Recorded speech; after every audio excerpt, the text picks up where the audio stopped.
terceiro encontro de radioamadores de Teresina. Teremos uma programação vasta, né, na manhã de hoje, bastante produtiva e proveitosa, como quem já conhece os encontros. Esse terceiro não sabia que será diferente dos demais. Né? São 9 horas 2 minutos, a programação era 8h50, já estamos passando, né, um pouquinho de tolerância, mas vamos respeitar e privilegiar os colegas que estão aqui. Bom, teremos inicialmente aqui na nossa programação uma palestra sobre DXismo, né, com o nosso colega, nosso amigo Júnior, Raimundo Júnior, PS8DX. Né, e teremos na sequência, para aquelas pessoas, aqueles que já são veteranos, que conhecem o formato da modalidade, né, dentro das modalidades de operação no radioamadorismo, teremos alguns minutos, teremos o Júnior vai aproximar da palestra. 30 a 35 minutos, né, vai ter a palestra, teremos aí uns 15 mil, né, já tem uma atuação muito grande no DXismo, né, representando o nosso DX no Piauí. O Júnior começou em 1978, não foi, Júnior? O PX 715080, né?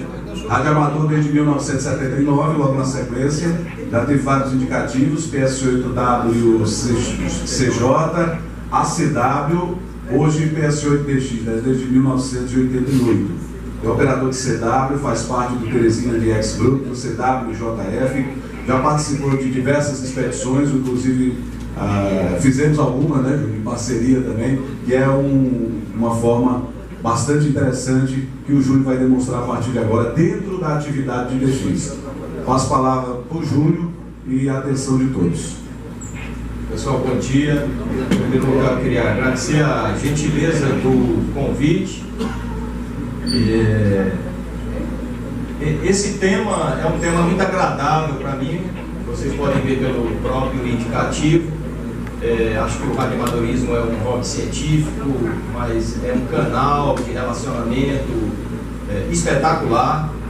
Certamente hoje, grande parte dos meus amigos mais próximos são radioamadores. Isso é o que eu vejo acontecer com todo mundo que se apaixona por essa atividade. E quando se Luiz Carlos e o Oliveira falaram para falar sobre DX, eu escolhi colocar isso que os americanos põem muito. DX é aquilo que você quiser, como radioamadorismo. Para mim, eu tenho um radioamador que eu sou fã, chama-se PT7FRC, que é o Pichico. Antes de 77 eu era rádio escuta, num radinho AM, eu ficava ouvindo 40 metros em AM, e o Pichico era vibrador igual a ele é hoje em 2017. Então, esse tipo de paixão pelo rádio é que motiva a gente, porque nem todo mundo tem isso. É claro que todo mundo tem suas ocupações, alguns colegas vão estar em atividade, depois interrompem por algum tempo. Eu, durante até meu período de treinamento, na minha especialização, eu levei o rádio e sempre, acho que tem poucos dias, desde que eu me tornei radioamador, que eu não liguei um rádio. Você vai até meu celular, eu tenho um aplicativozinho que eu fico ouvindo estações, tanto é a paixão pelo rádio. Então, o rádio, como DX, você vai ter várias modalidades. Como conflito de interesse, eu tenho que declarar que eu sou apaixonado por DX. Então, do mesmo jeito que aqui foi colocado o modo digital e a gente viu a vibração que se tem pelo modo digital, eu tenho pelo DX. Então, DX pode ser isso. Assim, tu vai comprar um rádio novo, e aquele velhinho que tu usa sempre? Aí eu digo, eu vou continuar com ele, né? Porque são, assim, você fica aficionado pelo hobby e por alguns itens. Então, tem algumas pessoas que acumulam isso aqui.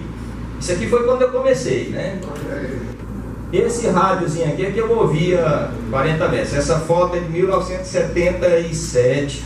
Eu tinha 16 anos. A foto original já desapareceu, mas graças à tecnologia digital teve isso aí. Esse aqui foi o primeiro rádio que eu fiz DX, em 15 metros. É um Delta 310-1, é um transmissor em CW, que a gente sintonizava. Era um transmissor numa frequência, o receptor a gente tentava botar bit 0, quando terminava o QSO, você saía correndo, né?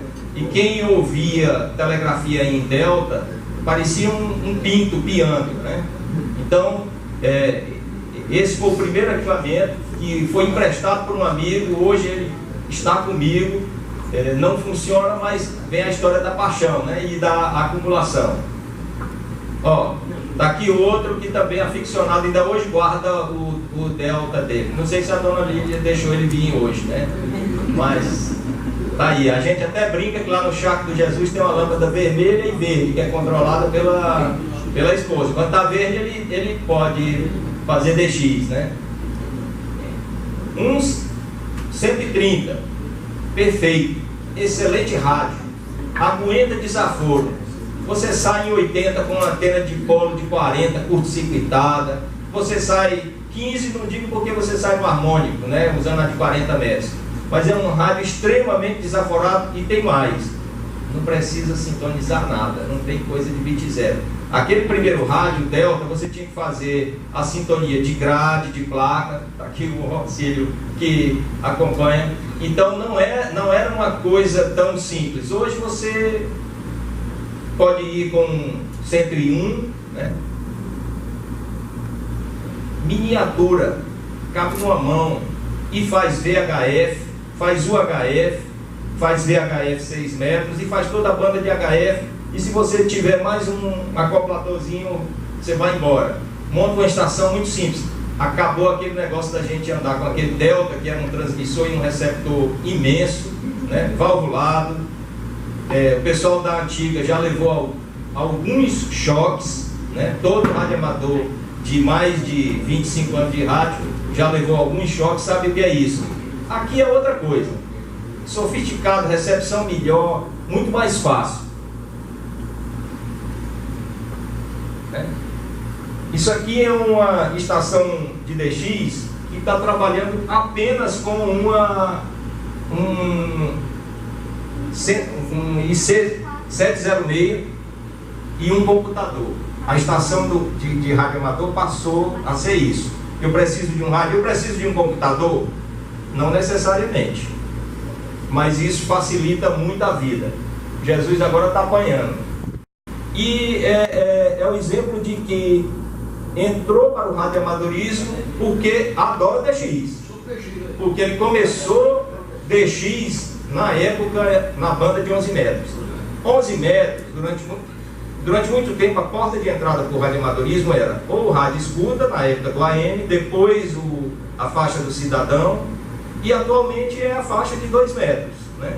Então, essas atividades como as que a gente tem aqui, esses encontros, seguramente é que poderão fazer com que novos radioamadores apareçam, alguns novos depois de muita idade, dos cabelos já embranquiçados, mas a gente precisa também da turma mais jovem, que tem mais gás, até para poder carregar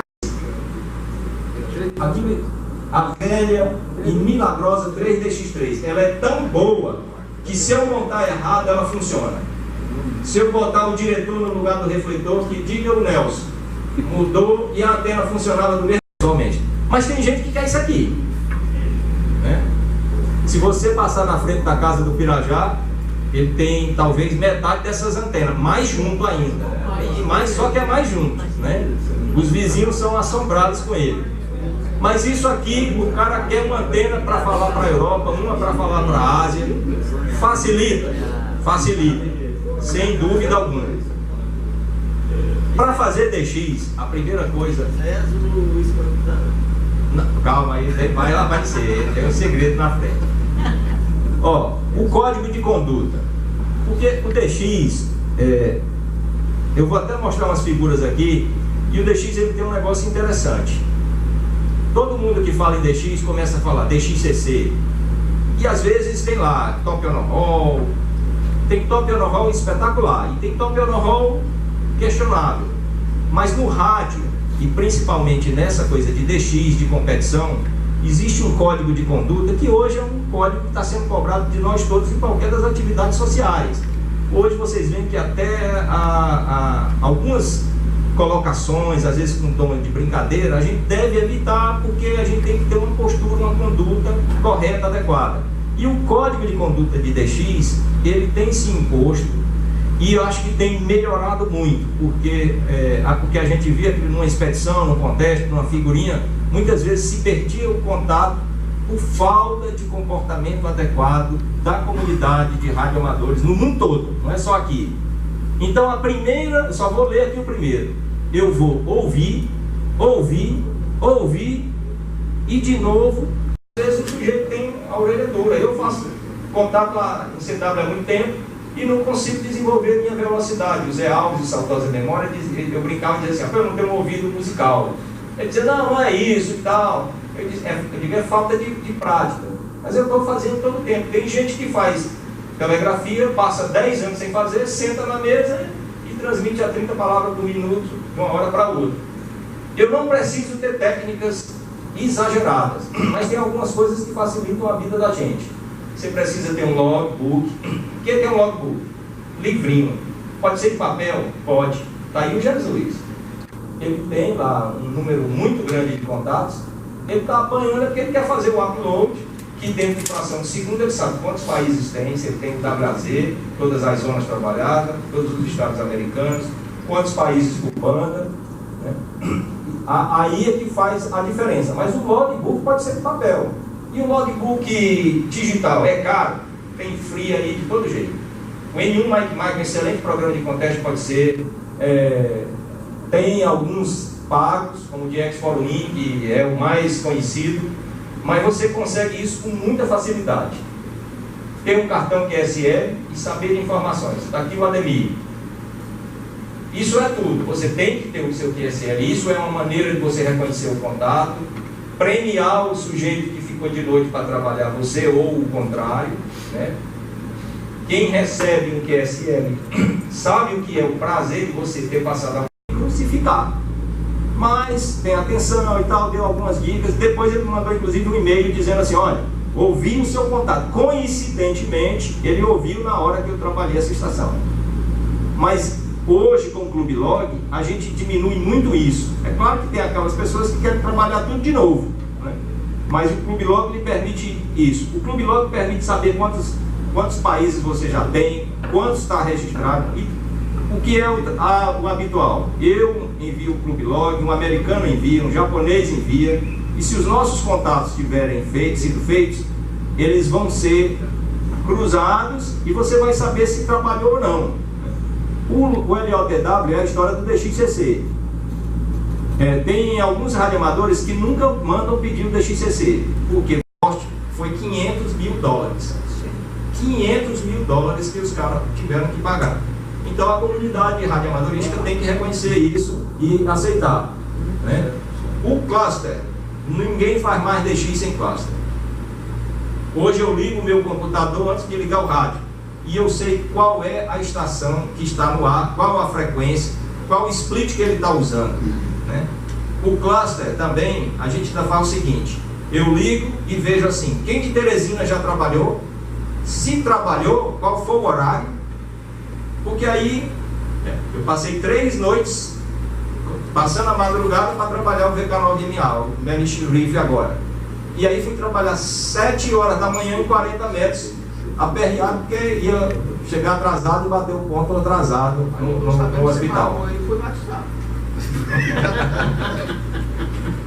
Tem isso também, é uma possibilidade.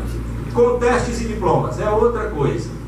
O conteste, às vezes a gente fica assustado, vocês vão ver. Tem gente que tem uma broadcast, uma emissora, uma Globo, para fazer um conteste. O meu está no caminho, né? Mas às vezes você precisa de um simples rádio, uma antena de polo. Quantos países eu posso trabalhar? Quanto tempo eu levo para trabalhar 100 países? Quanto tempo vocês acham que uma pessoa leva? Está faltando um ingrediente, me permita. Persistência. Isso é tudo na vida. Isso para DX, isso é verdade. Mas quanto tempo vocês acham que a pessoa leva para trabalhar 100 países? Vai depender muito da capacidade que você tem de arma. Você pode trabalhar no final de semana, pode passar 6 meses ou quanto fazer isso. Com uma antena direcional simples e um rádio 100 watts, no fim de semana você faz 100 países. Com certeza.